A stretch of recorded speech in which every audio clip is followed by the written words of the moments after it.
नमस्कार दोस्तों, स्वागत है आपका अपनी YouTube चैनल अनंत क्लासेस पर। और आज हम आपको कक्षा 9 की प्रश्नावली 1.4 यानी प्रश्नावली 1.4 के क्वेश्चंस कराने वाले हैं। तो चलिए शुरू करते हैं। इससे पहले वीडियोस हमने उनकी प्लेलिस्ट में डाले हुए हैं, आप जरूर उनको जाकर देखिए। तो क्वेश्चन नंबर 1 जो है वो है उत्तरोत्तर आवर्धन करके संख्या रेखा पर 3.765 को देखिए। देखिए, आवर्धन का मतलब होता है जूम करना यानी बड़ा करके देखना, ठीक है। तो हमें क्या करना है, संख्या रेखा को बड़ा करके देखना है और ये देखना है कि ये वाली जो संख्या है संख्या रेखा पर कौन सी जगह पर उपस्थित होती है। आवर्धन का मतलब आप समझ आएंगे, आपके समझ में आ गया होगा कि आवर्धन का मतलब क्या होता है, जूम करके यानी बड़ा करके देखना होता है। उत्तरोत्तर मतलब बार बार या लगातार जब हम वहां तक पहुंच जाएं जहां तक हम वो संख्या है अपनी, तब तक हमें क्या करना है, जूम करके देखना है और संख्या रेखा पर उसको दर्शाना है। तो देखिए बच्चों, हमको दर्शाना है 3.765। देखिए, सब इसको थोड़ा सा क्वेश्चन को समझाने से पहले मैं आपको थोड़ा सा एक स्केल की सहायता से समझाने का प्रयास करता हूं। आप देखेंगे कि थोड़ा सा इसको ऊपर लेके चलता हूं। देखिए दोस्तों, आप देखेंगे कि 0 और 1 के बीच में कुल कितनी लाइन है, 9 लाइन है। 0 और 1 के बीच में कितनी लाइन है, 9 लाइन। और अगर हम इनके बीच के भागों को गिनना चाहें, देखिए 1 से पहले 1 भाग, 2 भाग, 3 भाग, 4 भाग, 5 भाग, 6 भाग, 7 भाग, 8 भाग, 9 भाग, 10 भाग। यानी लाइन अगर गिने टोटल तो 9 है 0 और 1 के बीच में। और भागों की यानी जो ये भाग है ना, छोटे छोटे खाने से जो है, अगर खानों को गिने तो कितने होते हैं, 10। यानी 0 और 1 के बीच टोटल कितने खाने हैं, 10। ऐसे ही 1 और 2 के बीच में 10 हैं, 2 और 3 के बीच में 10 हैं, 3 और 4 के बीच में 10 है। इसका मतलब कोई भी दो संख्या जो होंगी उनके मध्य में 10-10 खाने उपस्थित होते हैं। तो देखिए 0 और 1 के बीच में मैंने आपको बता दिया। जैसे 0 और 1 के बीच में 10 खाने हैं, वैसे ही अगर आप देखें ये जो 1 और 2 है, 2 और 3 है, 3 और 4 है, इनके मध्य में भी कितने खाने होते हैं, 10-10 खाने होते हैं।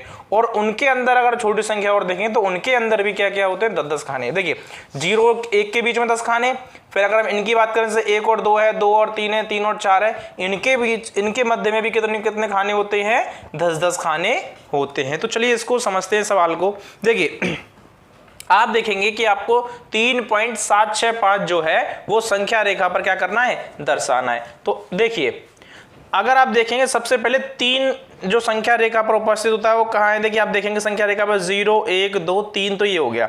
लेकिन क्या ये संख्या 3 है केवल, ये 3 नहीं है। क्या ये 4 है कंप्लीट, देखिए क्या पूरी संख्या 3 है, नहीं। क्या ये 4 है, नहीं। इसका मतलब ये संख्या 3 से तो बड़ी है और 4 से छोटी है। 3 से बड़ी है और 4 से छोटी है। तो आप देखेंगे 3 से तो बड़ी है और 4 से छोटी है। इसका मतलब ये जो 9 लाइन है इनमें से कोई ना कोई एक संख्या पर उपस्थित होंगी। तो आप देखेंगे क्या है, 3.7। देखिए हाँ, एक थोड़ा सा एक चीज और समझानी थी मुझे।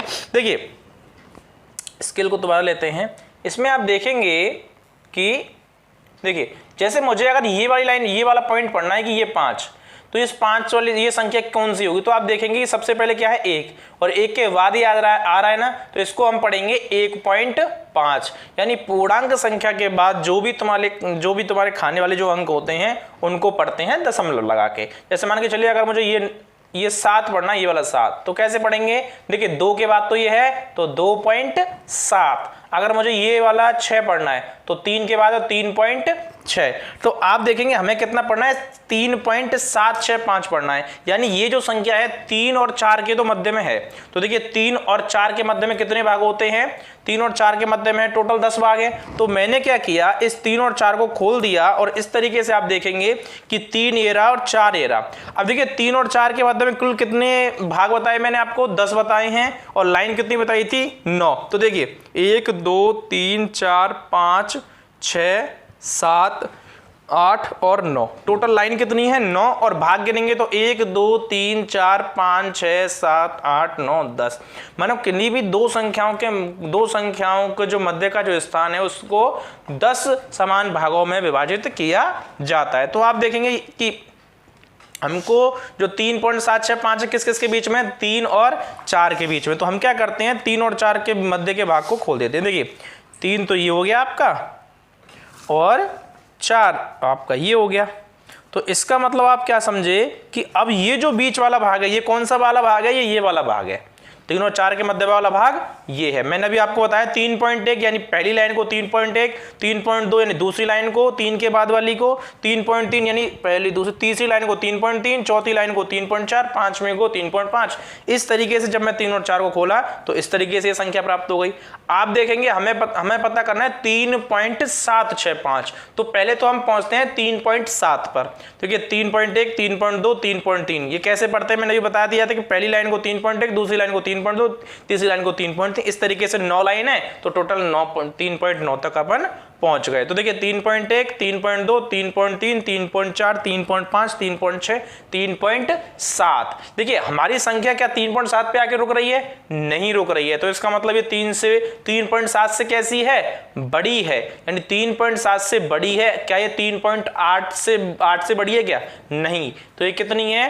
देखिए 3.7 से तो ये बड़ी है और 3.8 से कैसी है? ये छोटी है। मैंने अभी आपको बताया था कि अगर मैं इन दोनों की बात करूं 1 और 2 के मध्य में भी, इनके मध्य में भी 10 भाग है और उसके अंदर भी अगर देखेंगे तो उनके मध्य में कितने भाग है? 10 भाग। तो ऐसे ही जब मैंने देखा 3.7 ये रहा और 3.8 ये रहा, तो ये 3.765 जो है वो किस किस के मध्य में होगा?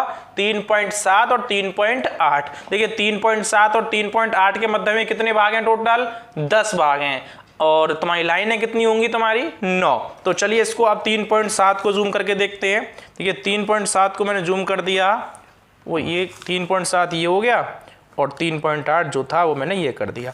अब जो इनके मध्य के जो भाग है, ये वाला जो भाग है वो हमने कितने भागों में बांट दिया? देखिए आप देखेंगे तो वही 10 तो भाग होंगे और अंक कितने होंगे आपके, सॉरी वो लाइनें कितनी होंगी? 9। अब देखिए 3.7 ये हो गया। अब पहली लाइन को क्या पढ़ेंगे? 3.71, 3.72 दूसरी लाइन को, 3.73 तीसरी लाइन को। देखिए टोटल कितनी लाइन होंगी? 9 लाइन होंगी। तो 3.71, 3.72, 3.73, 3.74, 3.75, 3.76 और 3.77, 3.78, 3.79 और फिर अपना 3.8 हो गया। तो इसका मतलब हमने जो 3.7 और 3.8 था इसको जूम करके देखा तो इस तरीके से हमने इसको खोल दिया। क्या हमारी संख्या यहाँ पे मिल रही है? देखिए हमें चाहिए 3.765 यानी 6 के बाद भी क्या है? 5। तो आप देखेंगे 3.76 हो गया, ठीक है। और ये कितना है? 3.77 यानी 3.765 इससे तो बड़ी है लेकिन इससे कैसी है? छोटी है। तो इसका मतलब ये इनके मध्य में भी है, मतलब इन दोनों के मध्य में स्थित है। तो आप देखेंगे अब 3.76 को जब अपन खोलेंगे तो 3.76 अपना ये हो गया और 3.77 को जब अपन खोलेंगे तो क्या हो जाएगा अपना? ये हो जाएगा।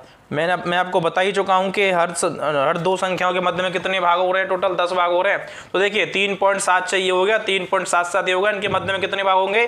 10। तो देखिए 3.76 अगर पहली लाइन को पढ़ेंगे तो 3.761, दूसरी को पढ़ेंगे 3.762, तीसरी को पढ़ेंगे 3.763, ऐसे ही 3.764, 3.765, 3.766, 3.767, 3.768, 3.769 और फिर 3.77। तो आपको क्या चाहिए था? 3.765। आपको चाहिए 3.765। क्या आपको मिल रहा है? देखिए 3.764, 3.765 आपको जो संख्या चाहिए थी वो आपको मिल गई, ठीक है। ये आपको यहाँ पे गोला कर देना है। इस प्रकार जो आवर्धन करके हमने क्या देखा? पहले 3.4 को जूम किया, उसके अंदर 10 भाग थे, 10 भागों को बनाया, फिर हमने फिर जूम किया, 10 भागों को बनाया, फिर हमने देखा कि वो संख्या कहाँ पे आ रही है? 3.7 और 3.8 के मध्य में आ रही है। फिर हमने उसको जूम किया तो उसके अंदर 10 भाग बने और फिर हमने देखा कि उस संख्या किसके मध्य में आ रही है? वो संख्या 3.76 और 3.77 के मध्य में आ रही है। फिर हमने उसको जूम किया और हमने देखा कि वो संख्या कहाँ है? 3.765। इस प्रकार हमको प्राप्त होती है। ये अपना क्वेश्चन नंबर 1 कंप्लीट होता है।